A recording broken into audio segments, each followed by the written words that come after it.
están? Bienvenidos. Bienvenidos a una emisión más de Status Culo.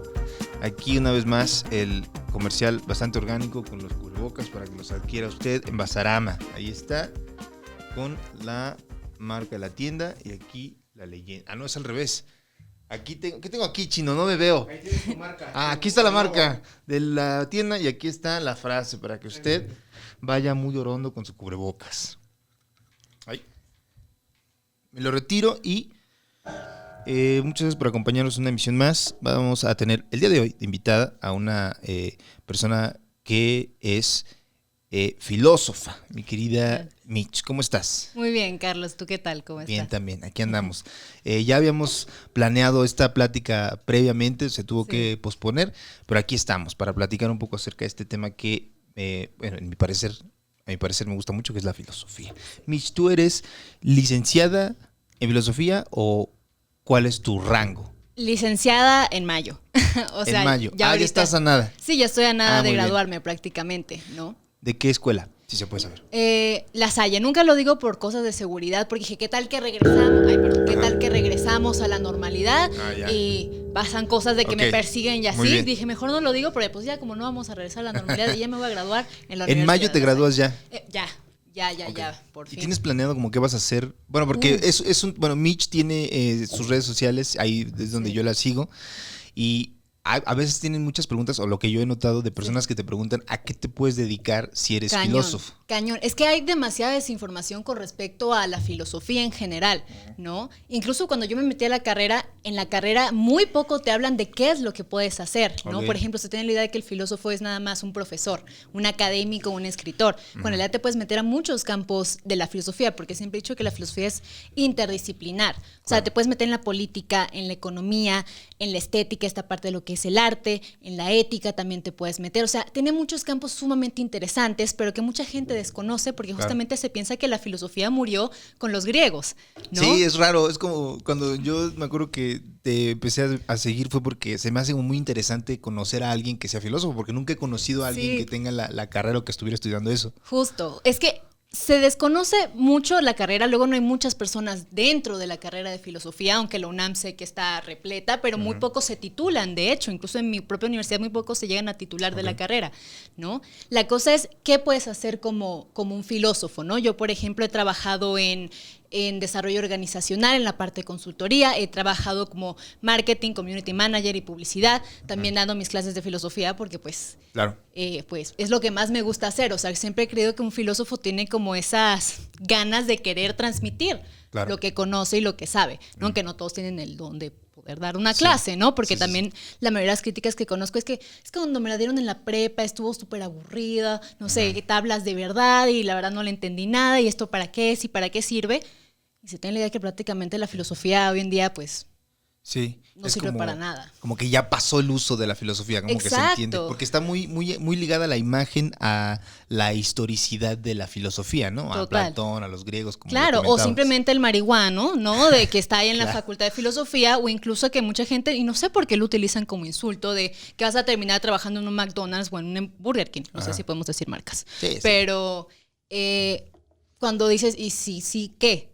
¿No? Pero pues nos tachan prácticamente de pendejos o que estamos así de místicos todo el día pensando en el universo. Y no, la idea es justamente aterrizar esos conocimientos y darlos a conocer. Pero, o sea, sí es necesario hasta cierto punto la divagación en el pensamiento, ¿no? Claro, o sea, obviamente y aterrizarlas. Claro, la cosa es, no nos podemos nada más quedar en lo teórico, hay que aterrizarlo, por eso muchas personas no ven la utilidad de la filosofía porque dicen, ¿de qué me sirve pensar si luego en la realidad práctica qué voy a hacer? Y eso fue algo que hizo Marx, que marcó muchísimo la filosofía, de hacer una filosofía práctica, y no desde Marx, o sea, tanto Platón, los estoicos, los cínicos, era una manera de vida, ¿no? Pero se pierde mucho esta idea por justamente el desconocimiento. O sea, nadie me dice, ¿y quién está haciendo filosofía hoy en día? ¿No? ¿Cuáles son los modernos? Y dices, no, hay una gran gama de filósofos hoy en día. Se desconoce mucho del área. A grandes rasgos, ahorita que mencionas a Marx, ¿cómo fue la forma en la que transmitió este pensamiento personal a algo práctico que se adaptara a la realidad económica del siglo XIX, más bien, ¿no? Pues prácticamente Marx es un gran crítico de su época, o sea, de verdad que el estudio de Marx estuvo sumamente detallado y lo hizo conjunto con uno de sus compañeros, ya se me olvidó. ¿Engels? Engels, Claro. con justamente Que Engels. era su sugar daddy, ¿no? Prácticamente, ¿no? Tenía así una tensión sexual entre los dos, diría yo. Él lo ¿no? mantenía, ¿no? Sí, o sea, prácticamente su relación era muy estrecha, Sí. digamos eso, ¿no? ¿Qué pasó con Marx? Y es esta parte de lo que tú dices de divagar, pues prácticamente es el observar, el detenerte y pausar, que lo Claro. hacen todos los filósofos en realidad. Detenerte y pausar, decir, ¿cuál es mi realidad? ¿Qué es lo que está pasando en este momento? Eso fue lo que se detuvo Marx y dijo, espera, aquí hay una desigualdad social sumamente grande debido al mercado y el Estado capitalista, ¿no? Sí. ¿Qué es lo que está pasando? Y con ello viene una propuesta que prácticamente muchas personas creen que Marx es un socialista, cuando en realidad su finalidad era el comunismo, ¿no? Primero Sí. tenemos que partir de un Estado capitalista, o sea, donde reinan los ricos, por Ajá. decirlo así, el Estado socialista, donde reinan los de clase baja, los trabajadores, y luego el comunismo, que es La un sociedad Estado, sin clases, ¿no? exacto, un Estado sin clases. No es una propuesta bastante legítima, diría Sí. yo. Pero es muy utópica, a fin de cuentas. O sea, creo que dentro del todo el pensamiento utópico, si me permite, igual y yo probablemente esté mal, pero corrígeme si estoy equivocado. En cualquier pensamiento utópico, o sea, la propia palabra utopía, lo que significa, lo que refleja o lo que Sí. se quiere obtener con una utopía es irreal. Y no podemos tener algo irreal en un mundo que es real, ¿no? Exacto. Y eso pasa con muchos filósofos que hablan de la política. Por ejemplo, Platón en La República es sumamente utópico. Sí, pues ¿No? Y tú dices, está padrísimo, me encanta, ajá. ¿Y cuando has visto que algo funciona al pie de la letra, no? Sí. Luego hay muchos discursos que se agarran de Marx, pero Marx, y luego, ya muchos marxistas me van a colgar. No, dilo. Pero la verdad es que muchos hoy en día se dicen, es que yo soy marxista, pero es que Marx hoy en día no es aplicable porque Exacto. el mercado cambió. Es una teoría que aplica a la realidad del siglo XIX. Es Incluso ahí anacrónico, era ¿no? muy imposible. Bueno, sí, ¿Sabes? sí. Pues sí. Exacto. Pero había como o sea, sí había un reflejo de de las necesidades históricas de los obreros del siglo XIX, ¿no? Exacto. Que eso se pueda traducir al siglo XX, o sea, creo que es parte de la razón por la cual falló el sistema comunista en el siglo XX, ¿no? Claro. Que los soviéticos intentan transmitir las ideas marxistas y las aplican a un marco político, ideológico, y se crea el marxismo-leninismo, que poco o nada tiene que ver con el marxismo, ¿no? No sé, yo lo veo así. Es que básicamente lo que yo he visto con mi experiencia, ¿no? Y también lo que he estudiado. Claro. Yo soy de Venezuela, para los que no lo sepan, y prácticamente te venden un Estado socialista, más que nada es la parte del discurso populista. Claro. ¿Y qué vende más? Un discurso lleno de ideologías. Y eso lo puedes ver en México, lo puedes ver en Venezuela, lo puedes ver en Rusia, lo puedes ver incluso hasta en Estados Unidos, ¿no? Sí. Se mueven por ideologías, y estas ideologías populistas, que al fin y al cabo te venden el hecho de te voy a sacar de ahí, los demás han sido unos pendejos, ¿no? Pero yo te voy a ser como el redentor, que siempre parece como este redentor de un Trump de Make America Great Again, Claro. ¿no? El Mesías, ¿no? Exacto, prácticamente una especie de como santificación entre un político que... ¿Podemos hablar un poco, si Sí. no te molesta, de Venezuela? Claro, sí. ¿Tú ¿Hace cuánto tiempo que estás en México? Ya llevo 8 años acá. Okay. Ya llevo 8 años acá. Me vine aquí cuando tenía 14 años. Y ¿qué sientes tú que fue eso que atrapó a la gente en Venezuela del discurso chavista? Uy, pues justamente, de hecho hice un ensayo de eso y lo qué chido. combiné con AMLO en México, porque muchos Ok. dicen, se va a volver otra vez en México, pero ¿Cuál Venezuela. es tu ¿no? opinión al respecto de eso? ¿Crees que se vuelva? ¿Crees que no se vuelva? Yo honestamente no lo creo, porque Ok. tenemos a nuestros amigos los gringos aquí arriba, Claro. ¿no? Y honestamente no creo que lo permitan, Sí. ¿no? Y tampoco no es tonto o sea, sí, medio tonto, ¿no? El presidente, pero pues tampoco creo que sea tan estúpido, ¿no? Como Ok. para decir, voy a mandar la economía de México al carajo, ¿no? 100%. Justamente creo que lo que pasa el concepto es una desafección política. ¿Qué sucede con la desafección política? Estamos tan acostumbrados a partidos, en este caso capitalistas, ¿no? El PAN, el PRI, por ejemplo, en México, en Venezuela era COPE y AD, ¿no? Que se venían turnando el poder cada cierto tiempo, ¿no? Y se andaban lanzando la pelotita y la pelotita. Puntillismo, no me acuerdo cómo se llamaba esa madre, ¿no? Puntillismo. Puntillismo o puntofijismo. No tengo idea, Algo la así. verdad, sí. Pero bueno, la cosa, ¿qué es lo que sucede con esto? Las personas se van cansando porque justamente el ciudadano, ¿cuál es el mayor poder que tiene el ciudadano? El voto. Y al tú ver que votas por una bola de pendejos y ves que no cumplen sus problemas y ves que no son eficaces y ves que no son gobiernos legítimos, que no ejercen la justicia, que no ejercen la identidad de las personas y no responden a las necesidades de las mismas, ¿qué pasa? Se empiezan a pues sí, a desinteresar, empieza a haber esta desafección política diciendo, no importa a quién escoja, vamos a seguir igual y vamos a votar por el menos peor. Claro. Estamos tan cansados de que nos vengan vendiendo una idea de que van a subir la economía, de que va a haber trabajos, de que nos van a dar lo que nos merecemos, y no es así. ¿Qué pasa? Llega un partido de ultraizquierda cambiando prácticamente los patrones y paradigmas anteriores del capitalismo, de la idea de la democracia, con la idea de la democracia, sí, ejerzo mi voto, pero al fin y al cabo es una mafia del poder prácticamente, que se está turnando los poderes entre sí. Vamos a votar por alguien que promete algo diferente, ¿no? Un sistema político completamente distinto y radical. Puede ser tanto de un socialismo hasta un capitalismo, como una dictadura, como una anarquía, como etcétera. O sea, podemos cambiar completamente. O sea, llega un personaje, digamos, que se identifica y se vende como alguien que está fuera de la clase política gobernante. Exacto, ¿no? es decir, yo te voy a dar algo diferente. Claro. ¿No? Yo lo voy a cambiar. Vota por mí. Aparte, en los países de Latinoamérica, que la mayoría de las personas están en un estado de pobreza, van a votar por aquel que diga, te voy a sacar de ahí. Yo estoy aquí para ti, ¿no? Y eso es lo que pasa, ¿no? ¿Qué pasa ahora con eso? La mayoría de las veces resulta ser lo mismo peor.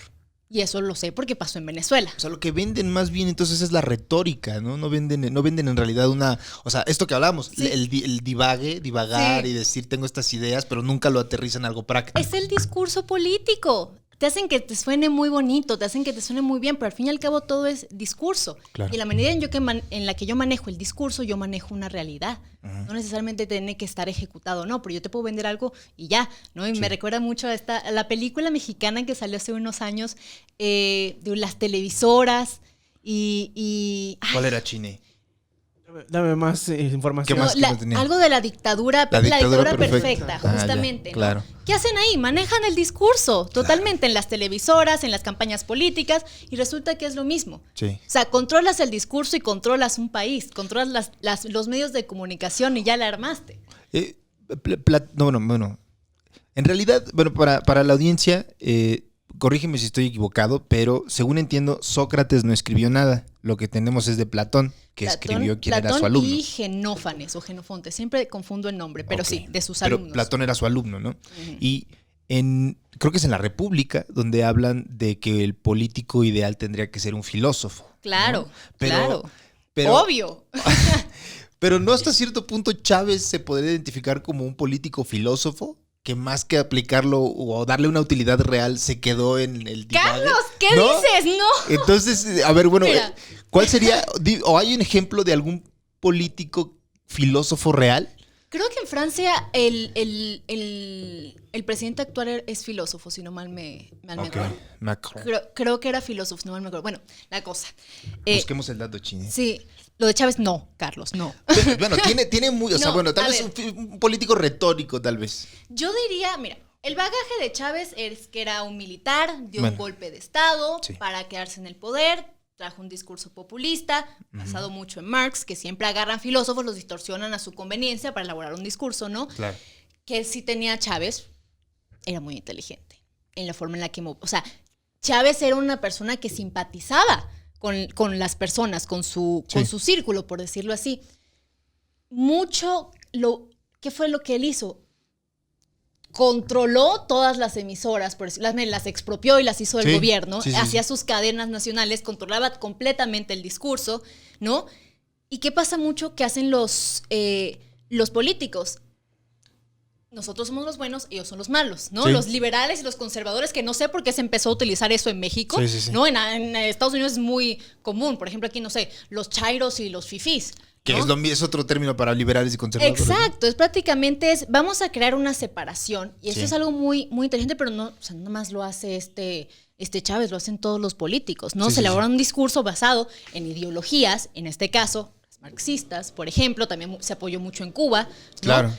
Y elaboró un discurso que la verdad era muy amigable para el público, ¿no? Y ganó, pero cuando vimos qué fue lo que pasó, pues fue todo lo contrario, ¿no? Claro. O sea, Venezuela se fue para la chingada, prácticamente. Y Elaine Pagels es una, me parece que es estudiosa de la religión. Ella tiene un libro que se llama El origen de Satán, y un libro donde analiza el libro del Apocalipsis. En el libro del origen de Satán, ella habla justo de esto, de la práctica de hacer de satanizar al otro. O sea, somos Claro. nosotros contra ellos, ¿no? Claro. Y ellos son los malos y nosotros somos los buenos. Totalmente. Es que este discurso, o sea, quién sabe cuántos años lleva, pero Hegel justamente habla de la dialéctica amo y esclavo. Y está buenísimo. Uf, platícanos un poco al respecto Mira, de eso, Michi. Mira, luego dicen que Hegel es muy complicado, pero se los voy a simplificar bastante, porque Venga. pues, luego está cañón, ¿no? La dialéctica amo y esclavo está donde yo mismo me veo como una entidad. O sea, llego al mundo y me veo como una entidad y primero me empiezo a diferenciar de las cosas. No soy la cámara, no soy el micrófono, ¿no? No soy la copa de café que tienes, ¿no? Y en segundo momento, en el que, bueno, yo y lo otro, esas cosas. Pero ¿qué pasa cuando me enfrento a ti? Por ejemplo, a un Carlos, tú y yo estamos enfrente. Sí. O sea, yo a ti te reconozco como algo que no soy yo, Sí. mi propia persona, ¿no? Entonces ahí tenemos un sentido de individualidad con respecto al otro. Pero ¿qué pasa? Hay una lucha entre tú y yo, Sí. ¿no? Por el poder. Pero al mismo tiempo también queremos reconocimiento Sí. el uno del otro. Dirá Hegel que el libre es aquel que está dispuesto a morir, ¿no? Por su vida. Sí. Entonces, ¿qué hacemos tú y yo, Carlos? Vamos acá y nos caemos a putazos, Sí. ¿no? Y quien diga, no, ¿sabes qué? Ahí muere, ¿no? Ahí muere, ya, ahí bastó. Entonces, uno se queda en la posición del amo y el otro se queda en la posición del esclavo. Claro. ¿Qué pasa ahí? Hay un momento en donde el amo no se siente bien porque dice, no estoy siendo reconocido por un igual, ¿no? Pues este es un subordinado, es un esclavo, por decirlo así, un siervo, Sí. para decirlo la traducción. Pero prácticamente se diferencia, pero al fin y al cabo no te empiezas a sentir bien con el hecho es que mis pares no me reconocen, pero tampoco puedo tener pares porque nada más es amo y esclavo. Y el esclavo debe sentir asco de su propia condición de esclavo y decir, no me gusta ser esclavo. Y al fin y al cabo, si te das cuenta, ¿quién necesita más a quién? ¿El amo al esclavo o el esclavo al amo? Dices, pues si prácticamente el esclavo es quien me trae mi café, quien me limpia el culo, o sea, al fin y al cabo, ¿quién lo necesita más? El esclavo debe darse cuenta de eso y vuelven a luchar, por decirlo así. Y esto se resuelve, por decirlo así, en la dialéctica, ¿no? En la que ambos nos podemos reconocer como iguales, pactar, crear acuerdos y vivir en comunidad. Bien, pero ¿qué pasa? Esta parte del discurso del otro no siempre se quiere romper, y eso de hecho lo habla Simone de Beauvoir cuando mete un poco esta parte del feminismo, de que uno es el uno, parte de lo socialmente aceptado, Ajá. y las otras personas que pueden ser hombres, niños, mujeres, indígenas, extranjeros, etcétera, ¿no? Y lo más cañón de esas relaciones de lo uno contra lo otro es que no necesariamente están fundamentadas por la mayoría. Bueno, es que la mayoría somos blancos, o la mayoría somos morenos, o la mayoría tenemos los ojos azules. Y ahí es donde se crean relaciones de desigualdad. Okay. Y aquella persona que tenga más poder, que esté en la posición de amo, por decirlo así, tiene algún poder sobre la posición de esclavo. Pero en realidad, ¿cuál es la diferencia que existe entre uno y otro? La ideología, el poder, ¿no? Que al fin y al cabo las ideologías también mueven al esclavo, incluso cuando no lo beneficia ni siquiera a él. Sí. Y eso es lo cabrón, ¿no? El decir yo y el otro. O sea, digamos, el enfrentamiento inicial es donde se establecen, se podría decir, las dos clases, ¿no? De amo y esclavo. Exacto. En la lucha por el reconocimiento, que es Exacto. como donde lo Sí. entendía yo. Entonces, el que dimite es el que acepta su condición de servitud porque acepta que quiere la vida y no está dispuesto a arriesgarla por sobre quien. No, prácticamente sale estoy victorioso, dispuesto ¿no? a morir. Pero este es el que. Los dos primeros están dispuestos a morir. No, nada más el amo. Es el que gana. Es el que gana porque está dispuesto a morir. El esclavo Ok. dice, espera, no me mates, no. Sí. Ok, te lo concedo. Ah, ok. ¿no? Muy bien, muy bien. Justamente. Entonces, después de eso, cuando se establece esta dinámica, digamos, se vuelve la dinámica social, por ejemplo, en la Edad Media, ¿no? Tenías los esclavos y, bueno, los siervos Ajá. y los señores feudales, la aristocracia, justo. la realeza. Exacto. Y esta realeza primero empieza así como guerreros que ganaron una batalla, pero conforme van teniendo descendencia, la descendencia ya no tiene ninguna de las características del guerrero inicial, ¿no? Ajá. Se vuelven un montón de burgueses, con gustos excéntricos, viviendo en palacios, que poco o nada tienen ya de la clase guerrera, ¿no? Es que si te lo pones a pensar, ¿quién es la mayoría? ¿Los siervos o los burgueses? Pues los siervos. Los siervos. ¿Y por qué ganan los burgueses? Porque su antepasado en algún momento le ganó en una batalla y quiso arriesgar su vida. Por el poder. Porque tienen poder, porque te crea una ideología de tú siempre vas a ser un subordinado de mí. Ok. Incluso te conviene, ¿no? De hecho, Sí. porque si no, pues te mato. Y esto de hecho lo habla mucho Hobbes y Locke también del estado de naturaleza Sí. que tienen los seres humanos, ¿no? De que se resuelve con un pacto, con un contrato social en donde yo cedo mi libertad ante otros para conservar mi seguridad, para conservar mi vida. Sí. Si lo ves es como un método de supervivencia sumamente... Pues animal, ¿no? animal, pero al fin y al cabo llegas a un contrato de decir, no, ¿sabes qué? Mejor no me mates. Los animales me dicen, oye, bájale 2, ¿no? Me voy. ¿no? O sea, en teoría, la dinámica social es un hombre con una pistola apuntándote en la cabeza y firmas un contrato para que yo no jale el gatillo, ¿no? Prácticamente. Y lo más rudo de todo esto, Carlos, es que dices, ¿en qué momento esto va a parar? Si yo siempre voy a ser el otro, ¿no? Si yo no tengo ningún poder sobre ti, porque la ideología nos mueve, el discurso nos mueve a ti y a mí, ¿no? Podemos creer que dices, no, es que como yo, por ejemplo, yo soy mujer, entonces mejor no contesto, entonces mejor me comporto de cierta manera, entonces mejor no me visto de tal manera, porque no va, que eso no tiene luego nada que ver, ¿no? Porque pues no vaya a ser que luego no me convenga a mí, como quiero conservar mi vida, como quiero conservar lo que tengo, privilegios o no privilegios que uno tenga, ¿no? Dice, mejor ni me meto, ¿no? Pero o sea, sí se identifican ciertas clases de dominantes y clases, claro, entre comillas. No, es un hecho, Carlos, es un hecho, claro que sí. O sea, hay clases dominantes con respecto a las otras. Por ejemplo, en México y en Latinoamérica, los ricos versus los pobres, claro, ¿no? ¿Quiénes son mayoría? Los pobres. Los pobres. ¿No? Pero le conviene muchísimo a los ricos. Claro. ¿No? Entonces, dices, ¿cómo rompo esto? ¿No? Si también se tiene una ideología de, es que eres pobre porque no trabajas, ¿no? O eres pobre porque de seguro te la pasas de huevón en tu casa rascándote la panza, ¿no? Entonces se crean estas ideas que no siempre son ciertas. Y aquí en Latinoamérica se mueve mucho la parte de las creencias infundadas, ¿no? De lo voy a creer porque sí. Porque eso me vienen diciendo mis papás, mis abuelos, y es una tradición. Entonces, más de que vengo del guerrero, vengo de una idea. Sí. Y esa idea la conservo y ni siquiera la critico. Claro. ¿No? Sí. Se nos mete tanto desde morros. Claro. Que luego ya en tu subconsciente ni siquiera la registra como una idea, sino como la realidad misma. Exacto, ¿no? Como un fundamento que tú dices, ¿y en qué está basado? Y justamente, y por eso me regreso siempre tanto a la filosofía, porque la filosofía te permite ser crítico con respecto a lo que tú crees y respecto a lo que tú piensas, porque incluso tal vez no nos puede beneficiar a todos lo que pensamos, claro, ¿no? De la realidad. Y eso es algo muy difícil de romper, porque es algo que se nos enseña desde pequeños, ¿no? Sí, se nos enseña la idea. Creo que sí somos un país, ahorita que lo mencionas, de mucho de tradición. O sea, la tradición influye muchísimo, más que un chingo de cosas. Claro. La tradición religiosa, la tradición familiar, la tradición conservadora, la tradición de mujer, la tradición de lo que es un hombre, venimos arrastrándola desde hace un chingo. Claro. Y son conceptos que, como la idea creo que domina por sobre el pensamiento crítico. Desde niños se nos enseña la idea y no a tener pensamientos críticos, ¿no? Exacto, es como te inculco lo que ya sabemos, lo que nos ha funcionado, y crece así. No te enseñan a cuestionarte, no te enseñan a cómo fundamentar tus argumentos. No, el otro día vi un post en Facebook que decía X, ¿no? Y tú, qué padre, pero no te aprenden a elaborar tu pensamiento, ¿no? Y creo que justamente eso es lo que te da la filosofía, te da los estudios, pero más estudios de me dan esto y ok, yo me siento acá a absorber todo lo que me estás diciendo. No, ¿y por qué me lo estás diciendo? ¿Y por qué es esto? ¿Por qué es aquello? Que es lo más importante y relevante, creo yo. Yo creo que sí tenemos pensamientos, o sea, tenemos pensamientos que critican o cuestionan al status quo. Sí. Desde niños. Claro. El problema es que como no se nos educa para tener o para desarrollar el criterio, nos pasan y decimos, bueno, ya. O le preguntamos a un adulto y el adulto tampoco tiene idea porque nunca desarrolló el pensamiento crítico. Exacto, no me faltes al respeto preguntando, ¿no? Prácticamente. Sí, porque es así, porque así es. Exacto, y porque yo soy tu papá y porque así se ha hecho durante todo este tiempo y nos funciona, ¿no? Y por eso creo que la parte de la comedia es algo que a mí me encanta, ¿no? Ya que tú eres comediante, gracias, ¿no? Gracias. Porque justamente la comedia, y creo que se ha pedido mucho el sentido de la comedia, en el aspecto de que la comedia es una de las artes del realismo sumamente, ¿cómo lo podría decir? Arraigadas a la crítica tanto política como social.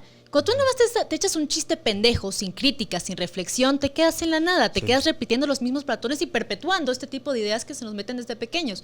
En cambio, esta parte de la comedia con crítica te hace ver la realidad desde un punto de vista mucho más ligero, decir, jaja, qué cagado, pero dices, espera. Claro. Como que lo que está diciendo, como que hay algo ahí que resuena. Exacto, porque se basa en la realidad, se basa en lo que está pasando ahorita. Por eso es la parte del realismo que estoy diciendo. Es una crítica social, ¿no? O sea, pone en tela de juicio las realidades desde un punto de vista que la gente no lo toma como algo tan confrontativo, ¿no? Pero el tipo de comedia que nada más, no sé, me pasa mucho en TikTok, jaja, comedias pendejas, ¿no? Que tú dices, ¿y esto qué? O sea, ¿es comedia? ¿Es insulto? ¿Es burla? ¿No? Y es esta parte de que incluso hoy en día no se nos enseña como a delegar entre qué contenido es bueno y qué contenido es malo. Y es la parte nada más en las ideas, es qué estoy consumiendo, qué es lo que estoy viendo, ¿no? Que a veces se pierde mucho esta idea porque no tenemos este aspecto crítico. Exacto. Yo creo que ese aspecto crítico tiene que venir tanto de las personas que van a decidir qué consumen en lo que es comedia, pero más importante todavía, tiene que ver esa crítica de parte de quien se va a dedicar a hacer algún contenido de comedia. Exacto. Obviamente creo que empiezas muchas veces sin tener una idea de lo que quieres hacer, solo quieres hacer chistoso. Exacto. Pero conforme pasa el tiempo y ya llevas un rato haciéndolo, ya llega un punto de decir, bueno, creo que ya entiendo lo que es la comedia. Ahora, ¿qué quiero decir? Claro. Y tener la crítica y el pensamiento, la responsabilidad de decir hacia dónde quiero llevar esto y hacia dónde quiero llevar lo otro. Claro. Yo identifico mucho la risa de la banda. Desde un punto de vista neurolingüístico, no tengo la menor idea por qué reímos. Solo entiendo lo que he entendido yo desde 8 años de dedicarme a hacer esto. Es que la risa nace muchas veces de cuando la gente no entiende la situación. O sea, si tú... A ver, o sea, tenemos un concepto, por ejemplo, de que la familia es buena y nuestra familia es la familia y todo lo que dices de tu familia es positivo, ¿no? Y quieres a tu familia y si las quieres. Ese es el concepto general que tenemos. Pero cuando tú haces un chiste en el que te estás señalando las partes negativas de una familia, porque también hay partes negativas, la gente se ríe por la identificación y por el hecho de que estás rompiéndole el esquema, estás rompiéndoles el molde de que todo lo que tiene que ver con familia es positivo, ¿no? Exacto. Entonces hay como que causa un cortocircuito y la reacción del cuerpo es reírse por alguna razón. Mira, y de hecho, deberías leerte este texto, creo que te va a gustar mucho. Es de Henry Bergson, se llama La risa. Okay. Literalmente habla de este fenómeno que tú estás diciendo. Y lo primero que habla es la parte de la identificación. O sea, no sé, yo no soy comediante y tampoco soy chistosa, ¿no? Pero te paras en un escenario, ¿qué es lo primero que tienes que dar? Esta parte de identificación, porque está en el ámbito de lo humano, ¿no? Muchas veces ves algo que nos da risa, pero nos da risa porque está en el ámbito de lo humano. Por ejemplo, no te da risa un perro porque es perro, te puede dar risa un perro porque tiene un sombrero, te puede dar risa un perro porque está haciendo algo humano, no sé, llevando una carriola, un perro en patineta, por ejemplo, ¿sabes qué cagado está? O este pato con zapatos. ¿Podemos poner un perro en patineta ahorita, Manny, en el video? Muchas gracias, Manny. Sí, no sé, o este pato con zapatos, no sé si lo has visto, está cagadísimo, ¿no? Pero nos da risa porque cae en el ámbito de lo humano, ¿no? Sí, cierto. Y luego lo contextualizas, que es esta parte de la identificación, pero también si te das cuenta, la risa se da en un colectivo, en un contexto, o sea, se da en compañía, ¿no? O sea, a través de otras personas, incluso a nosotros mismos darnos como sujeto u objeto de burla o de risa. Funciona muchísimo. Ahora, ¿qué pasa aquí con la risa? Y esto lo dirá Bergson, lo estoy diciendo yo, ¿no? El elemento sorpresa es lo que nos causa la risa. La risa es ¿cómo se dice? Un movimiento, una expresión involuntaria del ser humano. O sea, nos reímos desde que tenemos meses y ni siquiera estamos entendiendo qué es lo que nos dice nuestras mamás, por decirlo así. La cosa es que es un efecto involuntario, ¿no? La cosa es que luego tiene que pasar otra etapa. Sí, jaja, qué cagado. Pero también debe incitarnos al pensar, porque la risa, y de hecho también lo dice Bergson, es esta parte de que nos permite aprender de nosotros mismos, ¿no? Y aprender de la sociedad y ser críticos al respecto. ¿Qué es lo que nos da risa? La incoherencia. La incoherencia. La incoherencia. Tú dices, bueno, sí, la familia toda bonita. Esa es la idea que nosotros tenemos. ¿Qué pasa con la incoherencia dentro de la familia? ¿No? De cállate y me contestas. ¿No? Que tú dices, es totalmente incoherente, totalmente absurdo. Genera la risa. Y genera la risa. ¿Por qué es incoherente? Porque va en contra de la norma social, va en contra de lo esperado. El efecto de lo inesperado es algo sumamente... Bueno, a mí, ¿qué es lo que más me da risa? Eso ya es algo personal, ¿no? Cuando pasa algo totalmente inesperado, que tú dices, caray, esto no me lo esperaba, no lo veía venir. O que de repente lo conectan con algo que dijeron hace rato y dices, qué cagado, qué bien le salió. Es como el punchline. Sí. Y es esta parte que la parte de lo inesperado, ¿no? De la incoherencia, es lo que te hace ver la realidad y la crítica social, ¿no? Porque tú estabas planteando una familia toda bonita y de repente llega el primo cagado, no sé, no me sé inventar una historia de chiste, ¿no? La cosa es, este es un aspecto muy importante porque nos permite vernos a nosotros mismos como objeto de burla y de risa, pero debe pasar un segundo momento, no es más reírte por reírte, burlarte por burlarte, claro, disfruta tu show, ríete lo que quieras. Pero luego de decir, caray, pero pues tal vez como este chiste que hizo de cuando se la riman a las mujeres en el metro, pues sí está cagado, pero como que sí pasa. Que hay más allá, ¿no? Exacto, ¿no? Claro. Y lo agarramos como burla y chiste, ¿por qué? Porque pasa, porque es la realidad, ¿no? O sea, los chistes los que me río es porque, sí me pasó. O no, claro, sí ubico a este borracho o al mi rey, o a que siempre ponen este tipo de personajes que tú dices, conozco a alguien así. Y eso es lo valioso de la comedia. Pero si no tienes ese punchline que te regrese a la realidad para ver lo más crudo y lo culero, porque al final también da risa, Pues sí. ¿no? Es lo que causa este aspecto crítico en los seres humanos, ¿no? Pero tampoco es también todo el trabajo del comediante, ¿no? Porque tú tampoco eres un bufón. No, ¿Estás de acuerdo? claro. Es como un trabajo 50-50. Bueno, no tanto 50-50, pero sí un 70-30. Sí, o sea, el tipo de chistes que das, o sea, tú das tus chistes y te tienen una moraleja social buenísimo, pero ya si la otra persona la captó, no, es muy Ya súper. es pedo de la otra ¿No? persona. Exacto. En este aspecto de fomentar el pensamiento crítico, o que hace falta el pensamiento crítico para cuestionar la realidad misma que viene de la idea preconcebida de nuestros padres, abuelos, bisabuelos. Sí. ¿No sientes que es lo que ocurre un poco con esta... somos millennials los dos, ¿no? Sí. ¿No creo sientes sí. que ocurre un poco con... ¿A poco eres millennial?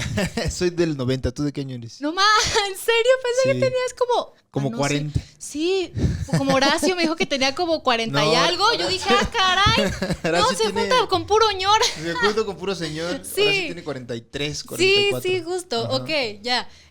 Sí. Ok, sí, yo soy del 99. Según yo es millennial. Según yo centennial. Ay, no. Ya eres qué oso. generación Z, ¿cómo te atreves? Qué oso. No, pero No. bueno, creo que una de las cosas que tiene, pues al menos esta generación, es que sí hay un cuestionamiento de un chingo de cosas, ¿no? Pero son la generación de cristal, nos dicen, ¿no? Sí, claro, bueno, la verdadera generación de cristal es la generación X, ¿no? ¿Qué? La generación de la previa a nosotros. Sí. Pero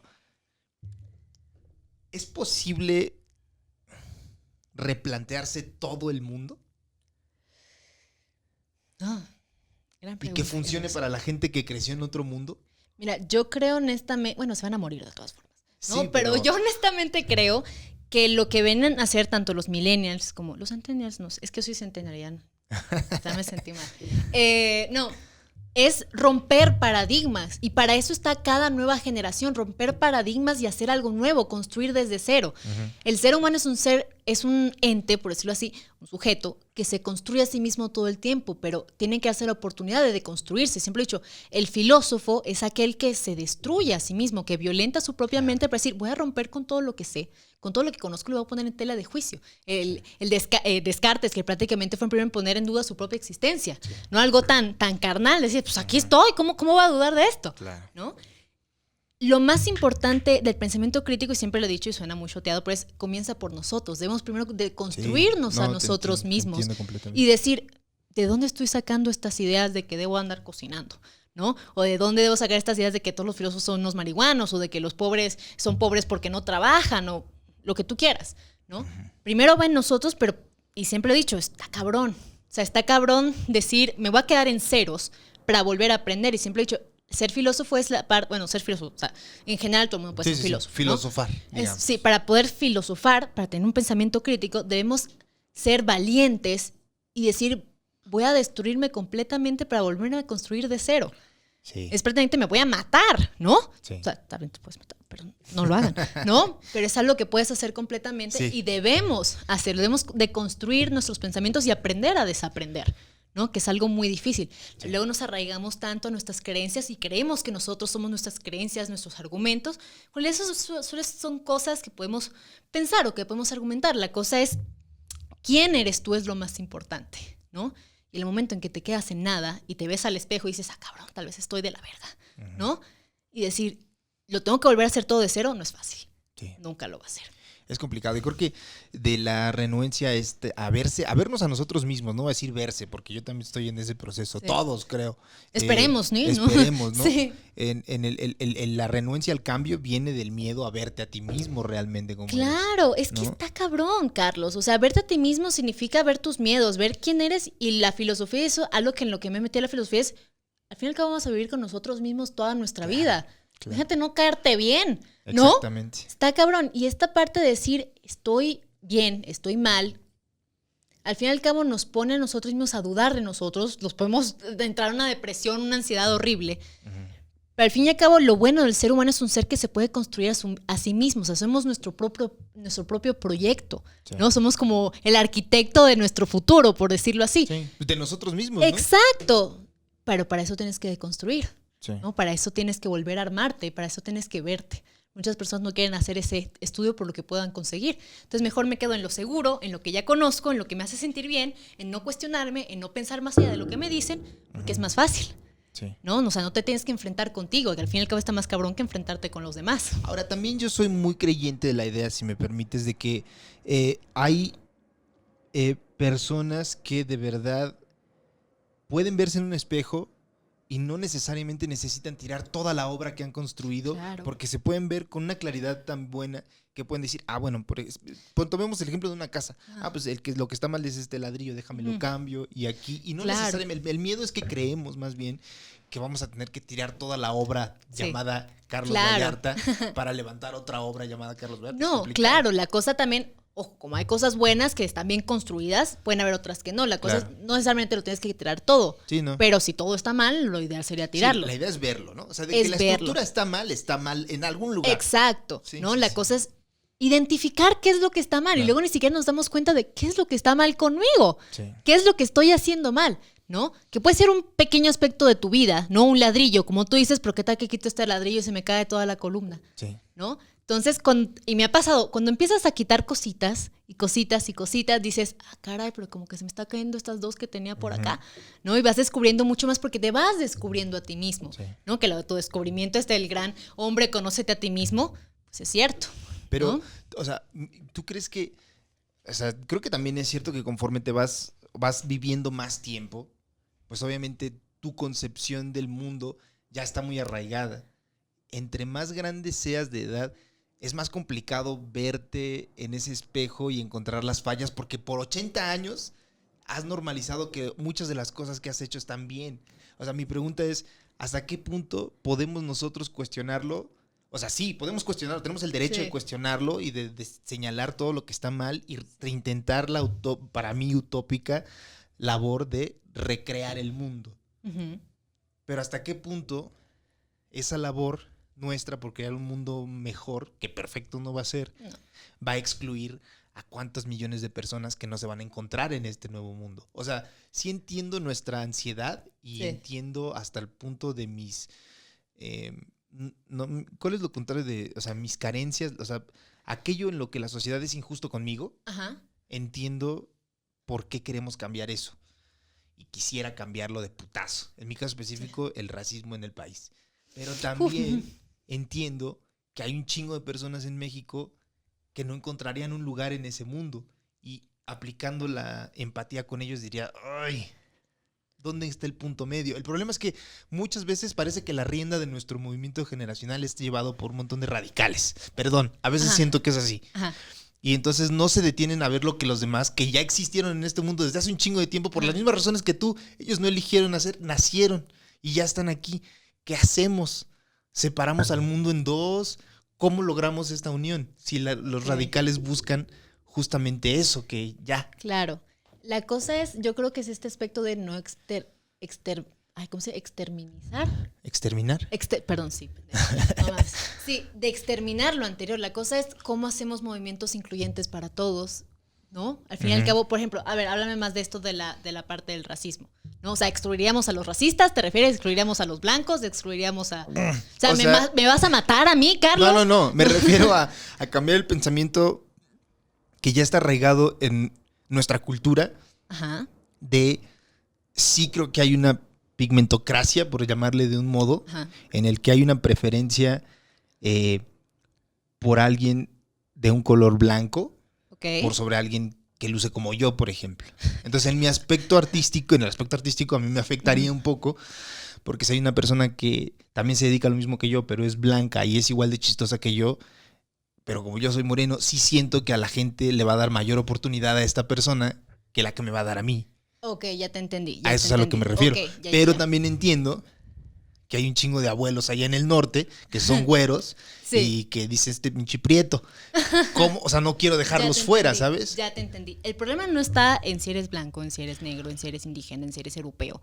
La cosa está en la ideología de, o sea, más allá de la piel, ¿qué es lo que, o sea, por qué la importancia en cómo nos vemos, ¿no? O sea, la cosa es que hay que arrancar el problema de raíz. Bueno, sí. Uno no puede escoger de qué color nace, ¿no? Tal vez qué padres va a tener. Eso es algo totalmente accidental que nosotros no escogemos tener, ¿no? Aparece esa parte de los privilegios, pues nadie los escoge. Sí. La cosa es reconocer que cierto tipo de personas, incluso nosotros tenemos privilegios con respecto a otras, sí, claro, ¿no? Claro. La cosa es, lo que pasa mucho con los privilegios es que muchas personas tienden a creer que esa es la condición de todos, por decirlo así. No podemos juzgar a los demás desde nuestros privilegios, no podemos ver realidad, o sea, lo podemos ver, claro que sí, pero no podemos adjudicarle cierto tipo de realidad a todos, ¿no? De, bueno, es que esta parte de la gente es pobre porque no trabaja. Sí, pero pues en México, o sea, ¿has visto cuánta gente trabaja incluso 12 horas al día, ¿no? Y tiene un salario mínimo y tú puedes trabajar 8 y puede ser que sí te partas la madre por tener tu imperio de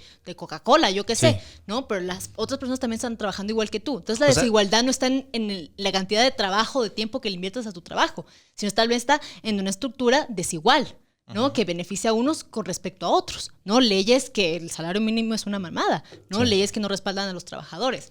La parte esta que tú mencionas de ser blanco o ser moreno, es verdad, o sea, a nivel de si van a contratar a alguien que se vea más bonito o más blanco, más europeo, yo qué sé, porque también en Latinoamérica tenemos esta idea de nunca ser nosotros y no copiar a todos los demás y compararnos con todos, ¿no? La idea es reconocer esto y que rompamos la desigualdad, decir, si te voy a contratar a ti es por tu talento, no por cómo te ves, ¿no?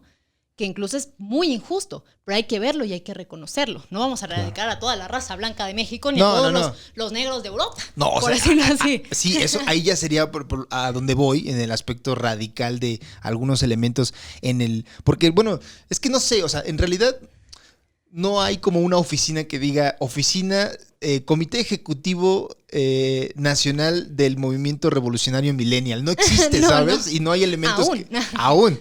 Y no existe así que digas, son 7 ministros y de esos 7, estos 3 son los radicales. No existe, pero hay colectivos que son radicales. ¿Quién lo regula? Exactamente. Creo que logra promover el radicalismo en algunos aspectos porque crea sensacionalismo en los medios de comunicación. Claro. Y a fin de cuentas, los medios de comunicación son los que van a llevar a cabo el mensaje. Y si eso vende, lo radical, pues lo van a promover. Y regresamos al discurso que estábamos hablando en un principio con la filosofía, bueno, sí, también la filosofía política. O sea, efectivamente, para que haya un cambio, no nada más de haber un cambio sí, se va a radicalizar. La cosa es... Y siempre he dicho, también los movimientos radicales deben, ¿cómo se dice? Se me iba a decir lo que iba a decir, porque incluso se dice mucho también con el feminismo y con cualquier otra corriente o ideología, es juzga los motivos y fundamentos de tu propio discurso, ¿no? Porque no va a ser perfecto, no va a estar bien. Y al fin y al cabo mucho... pues como es ideológico, cae otra vez en lo utópico. Claro. ¿No? Yo creo que el radicalismo es justo pensar que tu movimiento es perfecto, todas las aristas son perfectas. Claro, ¿no? El problema es no ser autocríticos con nosotros mismos y con lo que... Exacto. Otra vez regresamos a la parte de la crítica y el pensamiento reflexivo, sí. ¿No? Ese es el problema, ¿no? Mi movimiento es el mejor con respecto a los demás. ¿Según quién? O sea, hay fallas en todo tipo de pensamientos porque el ser humano no es perfecto, ¿no? Sí. Pero si yo tengo a vender con que el mío es el mejor con respecto al tuyo y que se va a hacer lo que yo digo porque mira todas las pruebas que tengo, ok. Claro. Se deja de volverse una creencia crítica y se vuelve un dogma, ¿no? Casi religioso. Sí, un paradigma completamente. La cosa es cambiar este tipo de paradigmas que se tienen en la sociedad, que pasa también mucho con la ciencia, por ejemplo, pues sí. ¿No? Que se debe de, justamente, es que para mí siempre todo se remite al problema crítico, ¿no? Que cree lo que tú creas, pero fundamentalo, argumentalo, ¿no? Júzgalo de una manera objetiva. Claro. No, entonces, pues como me conviene este movimiento a mí, entonces me voy para allá. Claro. ¿No? Pero como ahorita ya no me conviene, entonces me voy para el otro lado. Sí. Y se vuelve un movimiento de masas, mucho más allá de un movimiento legítimo, de esto es lo correcto que hay por hacer, ¿no? No es lo justo o lo injusto, sino de, pues esto vende, esto no, ¿no? Esto está como que ahorita más de moda y lo otro no, que tú dices, pues... También hay que dejar muy en claro que la turba piensa distinto al individuo, ¿no? Como que el individuo, antes de unirse a la turba, está pensando críticamente y cuando se une a la turba ya es pasional completamente, ¿no? Se vuelve un movimiento de masas, justamente. Pocas veces se detienen a ver, ¿qué estamos haciendo? ¿No? Es que cuando es un movimiento de masas, ¿cómo te pones de acuerdo con toda la bola de pendejos que también están en lo mismo? ¿No? O sea, no sé, por ejemplo, aquí todos somos, no sé, fifís o todos somos chairos, lo que quieras. Pero hay incluso pluralidad dentro del mismo movimiento. Y eso a veces lo que a mí no me parece es querer generalizar todos los movimientos porque se masifica, ¿no? Sí. La pluralidad siempre va a existir, entre tú, entre yo, todos dentro de los mismos movimientos. La idea es creer que todos van a pensar igual, y no es así. Y luego incluso existe mucha intolerancia dentro de los mismos movimientos, sí. ¿no? Justamente porque es que si no piensas igual a mí, entonces estás en mi contra.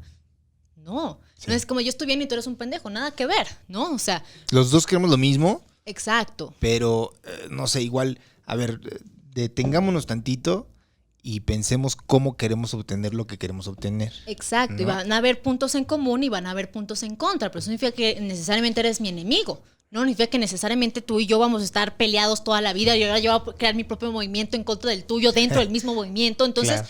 O sea, es muy complejo, la cosa es siempre la tolerancia, el respeto a las ideas de las otras personas y la apertura al diálogo. Que luego ni siquiera nos queremos meter a dialogar, sí. Si te das cuenta, ¿no? Verdad. Porque lo tomamos como discusión o pelea. ¿Por? Sí. Nada más podemos platicar y podemos estar de acuerdo, ¿no? La cosa es, lo mejor sería llegar a un acuerdo en común, pero hay gente que ni siquiera tiene la dignidad de sentarse contigo y argumentar, simplemente te empieza a tirar mierda. Sí. ¿No? Sí, no saben, las personas ni siquiera saben argumentar, Carlos. Creo que tiene que ver, tal vez, con la creencia como capitalista, ajá, de decir siempre para adelante. O sea, el tiempo es oro. Y si tomamos aunque sea un minuto para detenernos a dialogar, no, esto se va a estancar, vamos a seguir adelante, vámonos. Es la idea de progreso.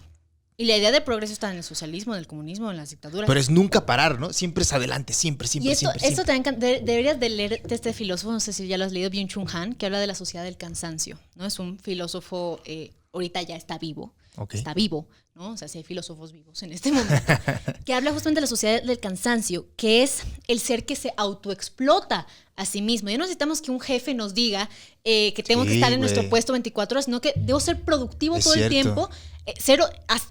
Estar en el mero ocio está mal, ¿no? Tengo que estar produciendo, tengo que estar haciendo cosas todo el tiempo, tengo que estar haciendo contenido 24/7 porque no dejo de ser relevante, claro. ¿No? Tengo que estar en mi oficina desde las 6 de la mañana hasta las 8 de la noche y si llego a mi casa también sigo chambeando porque nos han vendido la idea de que mientras más productivos somos, más felices somos, más dinero generamos, ¿no? Más satisfechos nos sentimos con nuestra vida, más seguro es nuestro puesto socioeconómico, cuando no es así, ¿no?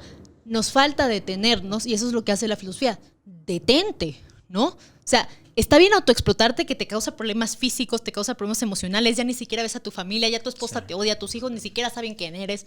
¿Está bien? Pues no. Sí. La cosa es que nos venden de que eso es lo que hay que hacer, de que ese es el camino que debemos llevar, cuando al fin y al cabo terminamos explotándonos. Sí. O sea, ya los jefes no nos tienen que decir. Yo lo tengo que hacer. Yo lo hago, yo solo lo hago. Como hay otros 10,000 pendejos que me van a reemplazar, ¿no? Ajá. Mejor le chingo ahorita exacto, yo, ¿no? Exacto. Es el hecho de que somos reemplazables todo el tiempo. Pero es que es lo que somos ante los ojos del capitalismo, ¿no? Somos reemplazables, somos herramientas, y si tú claro. No me sirves, agarro a esta otra herramienta que acaba de salir del ITAM, mira, vámonos. Claro, exacto. ¿No? Justamente, la cosa es que nos vemos como objetos y es otra vez esta idea de yo y lo otro. No es como yo, o sea, tú y yo, como sujetos y nos identificamos como la misma persona, ¿no?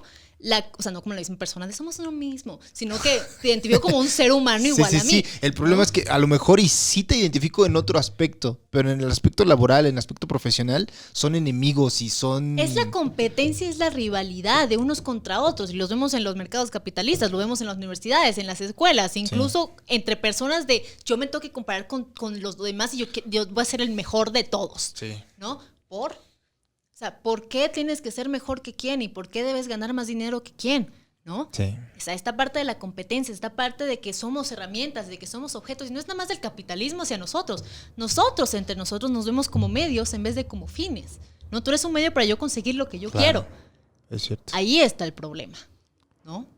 A veces yo me pregunto hasta qué punto eso se puede quitar o ese pensamiento se puede reducir o se puede replantear.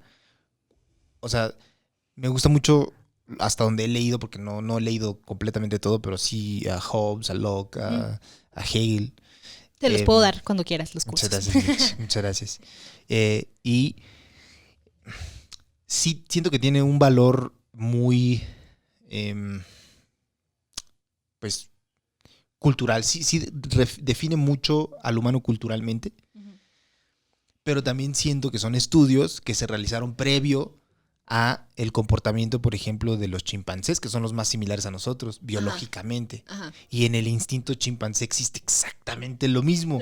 La competencia, el pelear, el unirse en grupos, conspirar contra otros. Entonces, exactamente lo mismo, es su instinto animal. Y ahí es cuando yo digo, ¿podemos liberarnos realmente de este pedo o estamos atados biológicamente a ser así por el resto de nuestra existencia? Híjoles. Pues mira, es que de hecho creo, y tú lo ves así, que se me hace muy, muy bien. La cosa es que no sé si te has dado cuenta que nosotros nos creemos superiores a los animales simplemente por la razón. Sí. Y olvidamos este aspecto instintivo que tenemos y creemos que lo podemos superar nada más por el hecho de pensar. Exacto. Que sí creo que muchas personas pueden llegar a cierto nivel, pero al fin y al cabo somos seres humanos con apetitos, tenemos que dormir, tenemos que hacer nuestras necesidades, tenemos que comer. Sí. O sea, al fin y al cabo somos seres naturales, tenemos un cuerpo, ¿no? Tenemos un cuerpo, ¿no? Y al fin y al cabo vamos a responder a esa línea evolutiva que llevamos. Sí. La cosa es que creemos que el humano está acá y las otras rocas animales están por acá. Claro. Incluso yo, humano estando acá, hay humanos que están acá y hay humanos que están por acá. Esta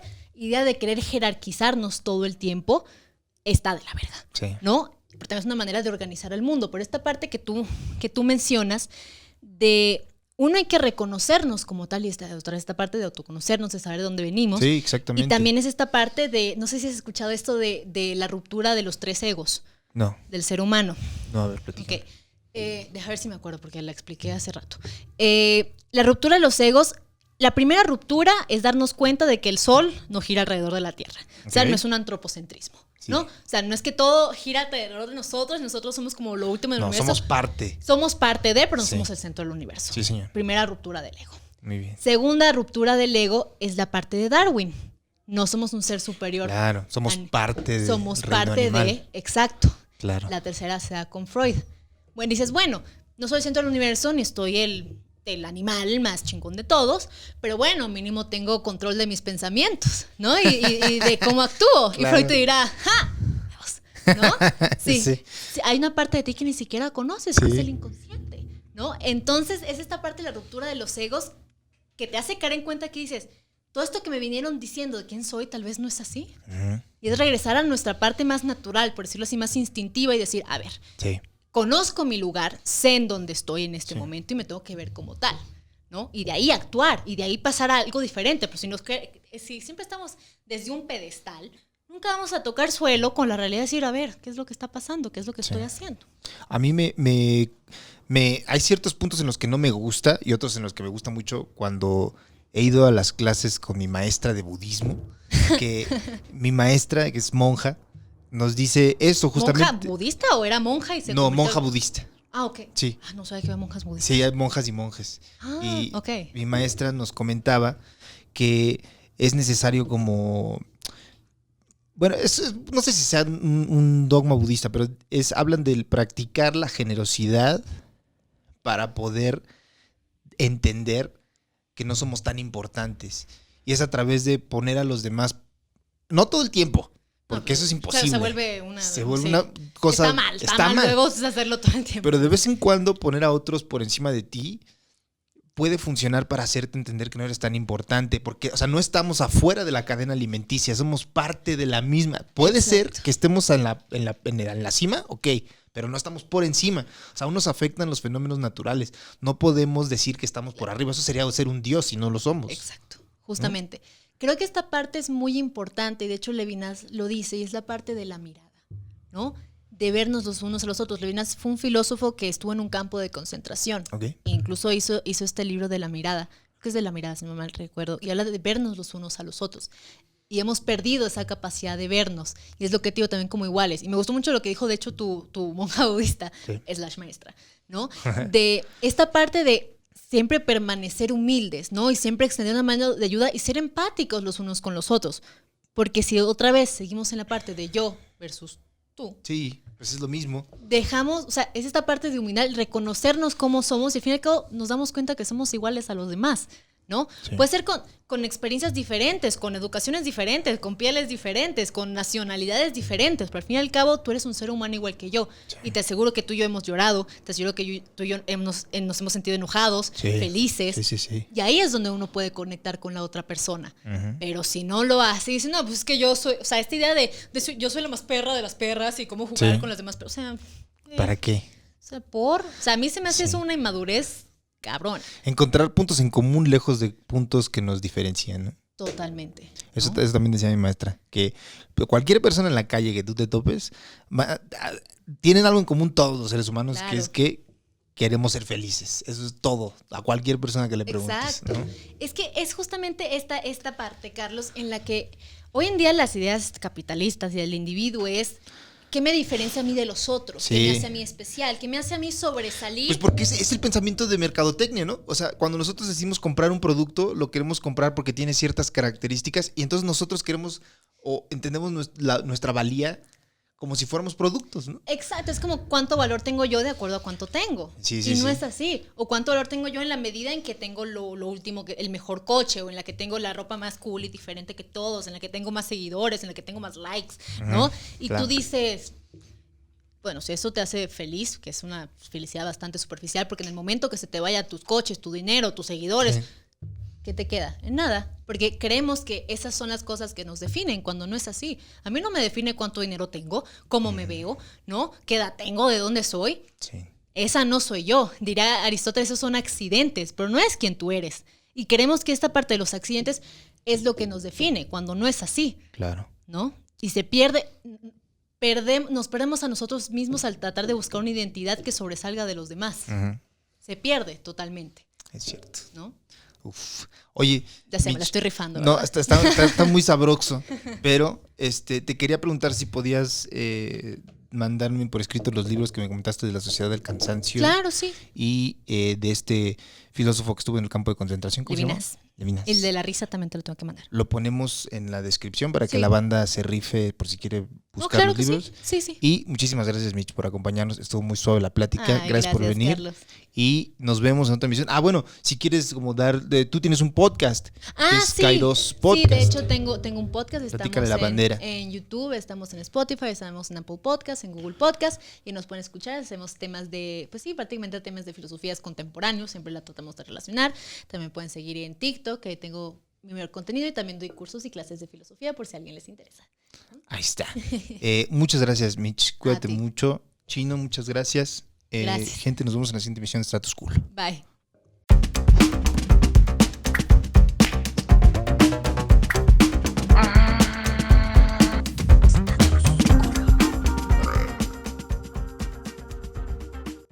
Casero Podcast se hace audio.